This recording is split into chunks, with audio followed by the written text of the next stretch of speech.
ये सुनने के बाद शायद बहुत से बच्चों पर यह बात नागवार गुजरे कि मौलाना माँ बाप का दर्जा इतना बता दिया। अल्लाह के नबी फरमाते हैं अपने माँ बाप की कभी भी नाफरमानी मत करना, अपने माँ बाप का दिल कभी मत दुखाना। आगे वाला जुमला सुनो, वइन अमरा का अन तखरुज मिन अहलिका व मालिक, अगर वो दोनों तुम्हें हुक्म दें कि तुम अपने अहलो अयाल को छोड़ दो और अपना मालो दौलत छोड़ दो, तो उनके हुक्म को मान लेना, यानी अपनी कमाई हुई दौलत छोड़ दो और वो कहें कि घर से निकल जाओ तो घर से निकल जाना, लेकिन इसके बावजूद माँ बाप की नाफरमानी मत करना। इन जुमलों को देख रहे हैं आप? कोई बाप ऐसा नहीं होगा जो अपनी औलाद को अपने घर से निकाल दे और खुद अपनी औलाद से ये कहे कि अपनी बीवी को तलाक दे दे। ऐसे बहुत कम लोग होंगे कि माँ बाप जो अपने बच्चों का घर बिगड़वा दें। लेकिन हजरत इब्राहीम अलैहिस्सलाम ने इस चीज को जिंदा करके दिखाया था। जब वो अपने बेटे इस्माइल से मिलने गए और इस्माइल अलैहिस्सलाम ने कोई शादी कर रखी थी दूसरे इलाके के अंदर, लेकिन उनकी बीवी नाशुक्री कर गई। इब्राहीम अलैहिस्सलाम ने दरवाजा खटखटाया तो इस्माइल अलैहिस्सलाम घर में मौजूद न थे। उनकी बीवी ने दरवाज़ा खोला, पहचान नहीं पाई ये कौन है। पूछा जी कौन? कहा ये इस्माइल का घर है जी। वो कहाँ गए? जंगल में गए शिकार के लिए। अच्छा, तुम उनकी बीवी हो? हाँ। घर में गुजर बसर कैसा चल रहा है? हाँ, बहुत बुरा चल रहा है। सुबह खा लो तो शाम को नहीं मिलता, शाम को खा लो तो सुबह नहीं मिलता। इतनी सी बात कही थी। मेरी माँ बहनें सुने, ये बात उनके मतलब की है, सुने अगर मेरी उर्दू समझ में आ रही है तो। हज़रत इब्राहीम ने कहा मैं जा रहा हूँ, जब इस्माइल घर पे आ जाएं तो उनसे कहना एक बुजुर्ग आदमी आया था, एक बूढ़ा आदमी आया था, उसने तुम्हें सलाम कहा है और एक मशवरा दिया है कि अपने घर की चौखट बदल लो। चौखट समझते हो ना? अपने घर की चौखट बदल लो। इस्माइल की बीवी कहती है बुढ़ा सड़ी आ गया, चौखट तो मेरी सही है, सर्दी में धूप भी आती है, गर्मी में हवा भी आती है, ये बुढ़ा कह रहा घर की चौखट बदल लो। इस्माइल अलैहिस्सलाम जब शिकार करके वापस आते हैं, कहा कि एक बुढ़ा आदमी आया था। आया होगा, हाँ। फिर सलाम का, अच्छा सलाम कहा, समझ गए कि मेरे बाप हैं जी। और पता नहीं, और कहा कि पता नहीं वाली बहकी बहकी बातें कर रहा था, बुढ़ा था, सटिया गया था। नहीं बताओ तो क्या कहा उसने? कहा अपने घर की चौखट बदल लेना। कहा बीवी तुमने क्या कहा उससे? कुछ नहीं, उसने पूछा था घर का गुजर बसर कैसा चल रहा, मैंने कह दिया बहुत बुरा, सुबह खा लो तो शाम को नहीं मिलता, शाम को खा लो तो सुबह नहीं मिलता। कहो हाय मेरी बीवी, वो बुढ़ा मेरा बाप था, तुम उसकी बहू हो, और उसने जो ये कहा कि अपनी चौखट बदल लेना, इसका मतलब यह है कि उसने तुम्हें तलाक देने का हुक्म दिया है मुझे। उसने इशारा कर दिया है कि घर की चौखट ठीक नहीं है।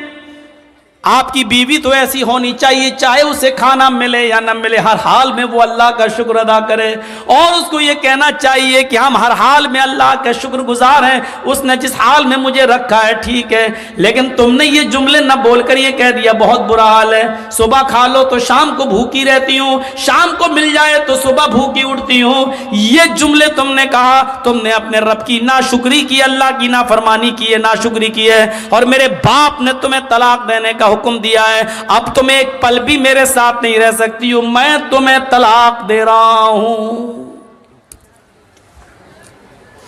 इतनी सी बात पर तलाक? तुम तो अपने शौहरों से पता नहीं क्या क्या कह देती हो। जा, पूरे महीने की तनख्वाह मिल गई, फेयर एंड लवली कब की खत्म हो गई, अभी तक नहीं ला रहे।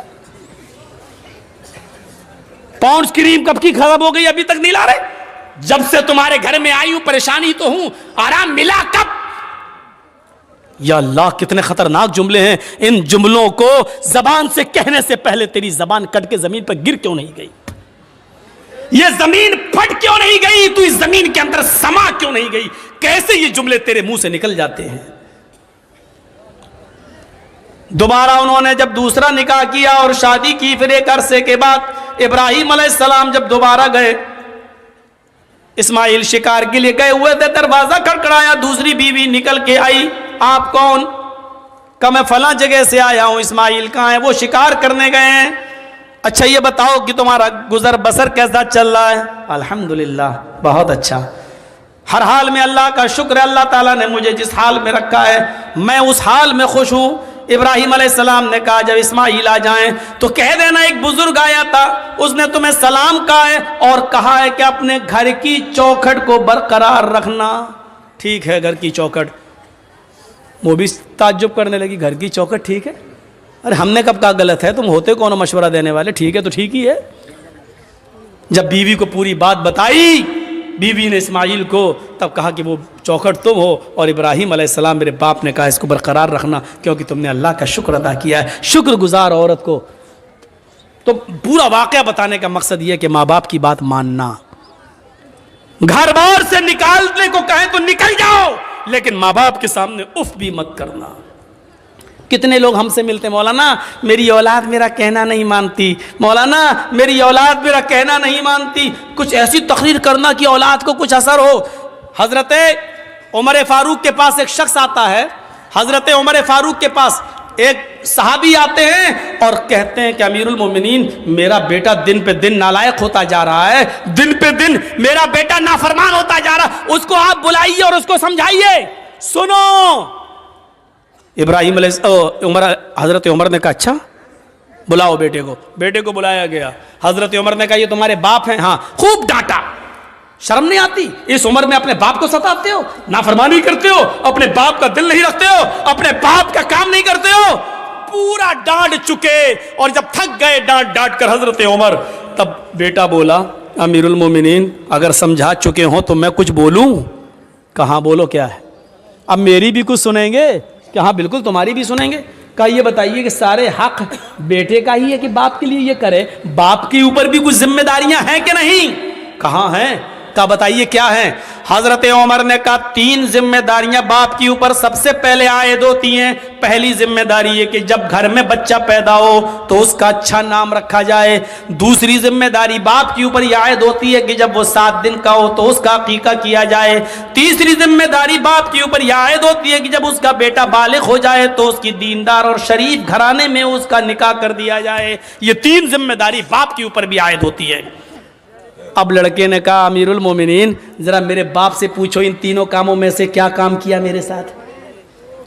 अच्छा पूछो, इसने जब मैं पैदा हुआ तो नाम क्या रखा? हजरत उमर ने कहा क्या नाम है? उसने अरबी में एक जुमला बोला जिसका उर्दू में तर्जमा होता खटमल। क्या नाम है तुम्हारा? का खटमल है। का ये नाम रखा है मेरे बाप ने। 7वें दिन का हुआ, पूछो अकीका किया? नहीं किया।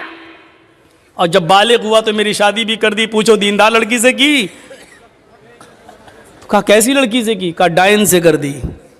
वो हमें इसके खिदमत ही नहीं करने देती है, वो कहती है हट नहीं तेरा बाप बाप ने चल, वो हमें समझने ही नहीं देती। जब मेरे बाप ने ही मेरे हुकूक अदा नहीं किए तो मुझसे क्या उम्मीद रखी जाती है, रखी जा रही है? अब हजरत उमर ने बाप को डांटा। दोनों तरफ हैं इस्लाम के मामलात, लेकिन माँ बाप को एक दर्जा हासिल है। कुछ दुनिया में ऐसे लोग भी गुजरे हैं कि जब मामून रशीद का इताब आया, खलीफा जब मामून रशीद का इताब आया तो यहया बरमकी और उसका बेटा फजल बरमकी और उसका बेटा यहया बरमकी, ये दोनों के दोनों मामून रशीद के इताब में आ गए और जेल में डाल दिए गए। फजल बरमकी और यहया बरमकी बाप बेटे दोनों जेल में डाल दिए गए। बाप बहुत बूढ़ा हो चुका है, सर्दी की रात है, फजर की नमाज में बाप को वुजू बना के नमाज पढ़ना है। बेटा देख रहा है कि जेल में गर्म पानी का इंतजाम नहीं है, क्या किया जाए? तो बेटे ने तांबे के लोटे में इशा की नमाज पढ़ने के बाद पानी भर लिया और अपने बाप को सुला दिया कि अब्बू आप सो जाइए। उस जेल के अंदर यहया बरमकी सो रहे हैं और उनका बेटा फजल बरमकी तांबे के लोटे में पानी लेकर अपने पेट में लगा लेता है। इशा की नमाज के बाद अपने पेट पर वो पानी के लोटा लगा लेता है, तांबे का लोटा, और फजर की आजान तक तक लगाता है कि पेट की गर्मी से इस ठंडे पानी में कुछ गर्मी आ जाए, इस तांबे के लोटे में कुछ हरारत आ जाए, और सुबह जब फजर की नमाज में मेरे बाप वुजू बनाए तो मैं थोड़ा गर्म पानी अपने बाप को दे सकूं। अपने बाप के गर्म पानी के लिए रात भर तांबे के लोटे को अपने पेट से लगा लेता था और फजर की नमाज में अपने बाप को कदरे गर्म पानी दे दिया करता था। ऐसे ऐसे फर्मा बरदार औलाद भी निकली है। हम किन में हैं, अपने आप को ढूंढें और तलाश करें और गरीबानों के बटन खोल के देखें। हम सोच तो सकते हैं ना हम किस में हैं, नाफरमानी करने वालों में या इसमें फर्मा बरदारी करने वालों में। वक़दा रब्बुका अल्ला ताबुदू इल्ला इय्याह व बिल वालिदैनि इहसाना, अल्लाह के अलावा इबादत किसी की नहीं, और इबादत के फौरन बाद माँ बाप के साथ एहसान करो। व बिल वालिदैनि इहसाना, मैं बड़े ताज्जुब में था कि अल्लाह ने यहाँ पर एहसान क्यों कहा है। एहसान के अंदर हर नेकी शामिल है। ये नहीं कहा अल्लाह ताला ने कि माँ बाप के साथ उनकी बीमारी में अच्छा सलूक करो, ये नहीं कहा। ये नहीं कहा कि उनको खिलाओ, ये नहीं कहा, क्योंकि अगर कह देता खिलाओ तो एक ही माना होता। लेकिन अल्लाह ने क्या कहा, वबिल वालिदैनि एहसाना, एहसान करो। एहसान का मतलब अगर उनको दवा की जरूरत है तो दवा ला कर दो। अगर वो कमर के दर्द के शिकार है, बिस्तर पे लेटे रहते हैं, उन्होंने कहा कि बेटे मुझे ज़रा बाहर बैठने का दिल कर रहा है, तो अपनी पीठ पर लाद कर उनको घर के बाहर उनको हवा खिलाओ, बिठाओ। अगर उनका दिल कहता है कि बेटे मुझे फला जगह लेके चलो, तो उनको अपने कांधे पे उठाकर उधर भी लेके जाना पड़ेगा। नेकी, एहसान में हर नेकी शामिल है, हर नेकी, जिस चीज की भी जरूरत है।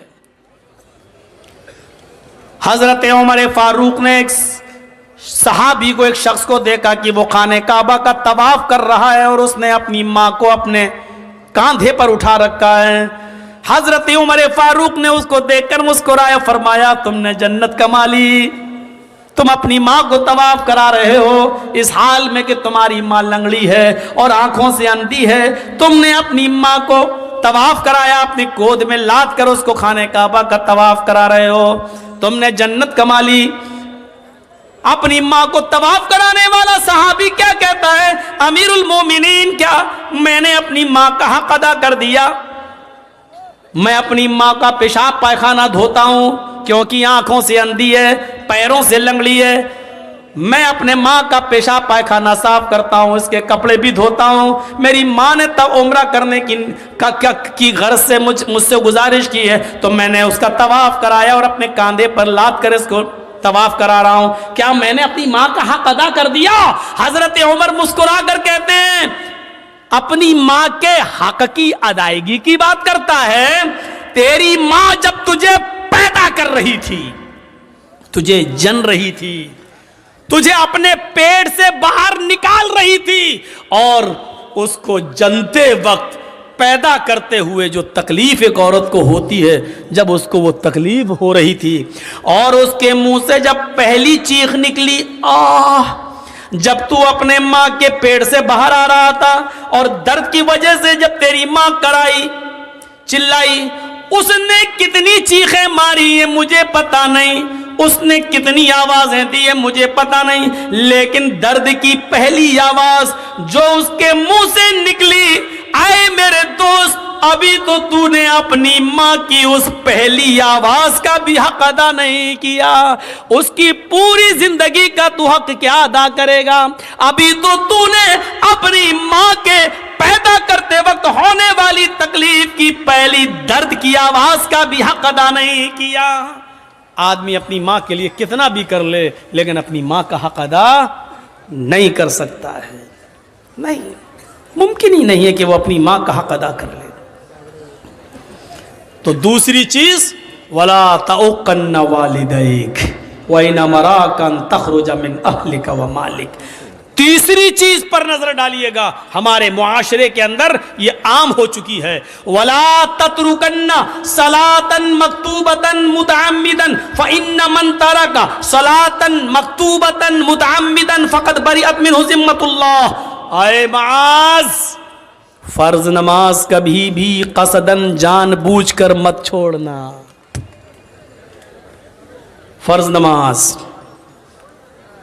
क्या बोलूं, कहां से शुरू करूं और कहां पे ख़त्म करूं। नमाज के सिलसिले में हमारी सोसाइटी, हमारा समाज क्या है।